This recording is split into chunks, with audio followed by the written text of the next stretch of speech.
ዓመት መጥቶ ዓመት በሄደ ቁጥር በግል ትምህርት ቤቶች የትምህርት አገልግሎት ክፍያ ላይ የሚደረገው ጭማሪ ማህበረሰቡን ያማረረ ነበር። ወላጆችም ምን ያክል ጭማሪ ይጨመርብኝ ይሆን የሚለው ሰቀቀን ዓመት እየገዘፈ መጥቶ ነበር።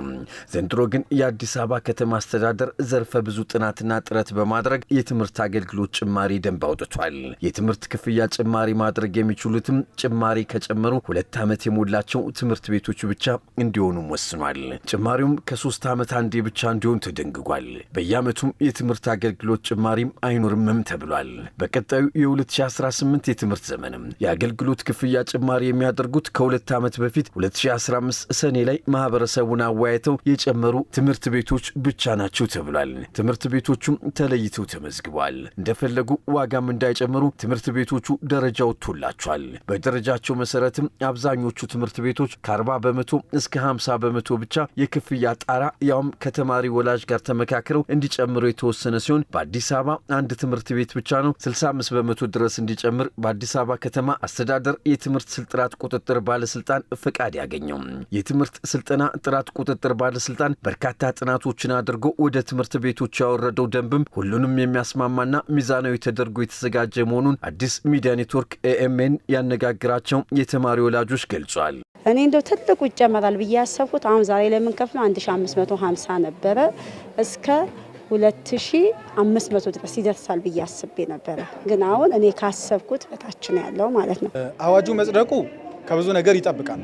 በተቋማቱንም ይጠብቃል፣ ህብረተሰቡንም ይጠብቃል። አዋጁ መጽደቁ ያሰብኩት ጭማሪ ትልቅ ነበረ።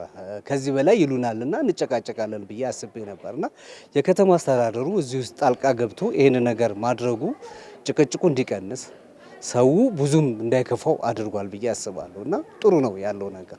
አረ አስበው እስቲ ማለት 100 ወይ ከዛ በላይ የመጀመሪያው የታሰበው ቢሆን ኖሮ ማስተማርም የምንችል አይመስለኝም። እኛ ወላጆች ከምናገኘው አንፃር ነው ምልክ ማስተማርም ሰርቫይቭ ማድረግ በጣም ይከብዳል። አሁን ግን ከብዙ ነገር አንፃር መንግስት ያለውንም ነባራዊ ሁኔታ ከግምት ውስጥ በማስገባት ፐርሰንቱን ስላወረደልን ጥሩ ነው። በቃ በመዲናችን አዲስ አበባ በትምህርት ቤቶችና ወላጆች መካከል የትምህርት አገልግሎት ክፍያ ጭማሪን በተመለከተ ግልጽ ውይይት በማድረግ ላይ ናቸው። ጣሪያው ነው የተቀመጠው። በስታንዳርዱ መሰረት ነው። 4 ደረጃዎች አሉ። ደስተኛ ነኝ 3ኛ ደረጃ ላይ መሆኑ የትምህርት ቤት።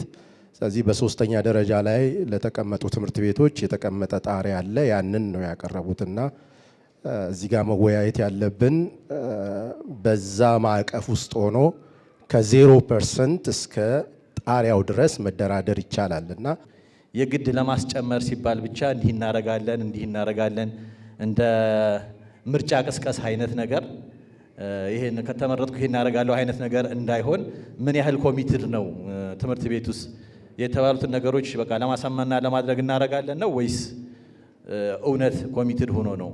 አዲስ ሚዲያ ከተመለከታቸው ውይይቶች መካከልም ራዲካል ትምህርት ቤት አንዱ ሲሆን በትምህርት ስልጠና ጥራት ቁጥጥር ደንብ ደረጃ 3ን ያገኘ ትምህርት ቤት ነው። በዚህ ደረጃ መሰረትም ለቅድመ አንደኛ ደረጃና ለ7ኛና 8ኛ ክፍል ተማሪዎች የ50 በመቶ እንዲሁም ከአንደኛ እስከ 6ኛ ክፍል ላሉ ተማሪዎች ደግሞ 45 በመቶ የጭማሪ ጣራ ተፈቅዶለታል። ሊንደንውድ አካዳሚ ደግሞ 40ና 45 በመቶ የጭማሪ ጣራ እንዲያደርግ ነው የተወሰነው። በሁለቱ ትምህርት ቤቶች ያነጋገርናቸው የተማሪ ወላጆችም የደሞዝ ጭማሪ ይነሳል፣ ኢንፍሌሽን ይነሳል፣ የሰፕላይ አቅርቦት ወይም ደግሞ የማርኬት ቫሪያንሱ ይነሳል። እነዚህና ሌሎችም መሰል አስተዳደራዊ ወጪዎች ይነሳሉ። አሳማኝ ናቸው ብሎ ለማለት ጠለቅ ብሎ ወደ ተቋማቱ ኤክስተርናል ኦዲት የጠየቁበት ጊዜ አለ። የትምህርት ቤቱ ለምሳሌ እዚህ ኤክስተርናል ኦዲት አምጡ ያልኩበት ጊዜ አለ። እዛ ድረስ መሄድ ይፈልጋል። ሪሊ የሚቀርበው ዳታና ማስረጃ ጄኒዩን ነው ወይ? ምክንያቱም ወደ ወላጅ ነው ይዘነው የምንሄደው ወደ በሺዎች የሚቆጠር ወላጅ ጋር ነው። የሚቀጥለው ደግሞ የነገ ሀገር ተረካቢዎች ናቸው የሚማሩት ደግሞ ህጻናትና ከዛ አንፃር የሚቀርቡት ዳታዎችና ማስረጃዎች በትክክል ቫሊድ ናቸው ብሎ ለማለት ባያዝ የሚያደርጉ ኢንፎርሜሽኖች አሉ። በደንብ እንደ ወላጅ ውይይቱ በጥሩ ሁኔታ ሄዷል ብዬ አስባለሁ። ለምን ብዙ ሀሳብ መጥቶበታል። ከትምህርት ቤቱ አመራሮችም ከመምህራንም እንዲሁም ከወላጆች የተለያዩ አስተያየቶች ተሰጥተውበታል። ወላጅ ይህንንም መክፈል የማይችሉ ሰዎች አሉና የሚችልና የማይችል ይለያያሉ። የተለያዩ ሰዎች ስላሉ ከዛ አንፃር ቅር ያላቸው ሰዎች አሉ። እንደኔ ግን ጭማሩ ጥሩ ነው ብዬ አስባለሁ። አብዛኞቹ በአዲስ አበባ የሚገኙ ትምህርት ቤቶች ከ100 እስከ 200% በላይ የሚደርስ ጭማሪ ለማድረግ አቅደው እንደነበርና ከተማ አስተዳደሩ ጠንካራ ጥናት በማድረግ የማህበረሰቡን የመክፈል አቅም ያገናዘበ የጭማሪ ተመን በማውጣት ገደብ ማስቀመጡ የአዲስ አበባ የትምህርት ስልጠና ጥራት ቁጥጥር ባለስልጣን ምክትል ስራ አስኪያጅ የሆኑት ወይዘሮ ታጋይቱ አባቡ ገልጿል። አብዛኛው ትምህርት ቤቶች ዘንድሮ ጭማሪ ያደርጋሉ። ከ1227 የሚደርሱ ተቋማት አብዛኛው 90% የሚደርሱት ትምህርት ቤቶች ከ100 እስከ 263% ድረስ ለመጨመር ነው መነሻ ሀሳብ ያቀረቡት ለባለስልጣኑ።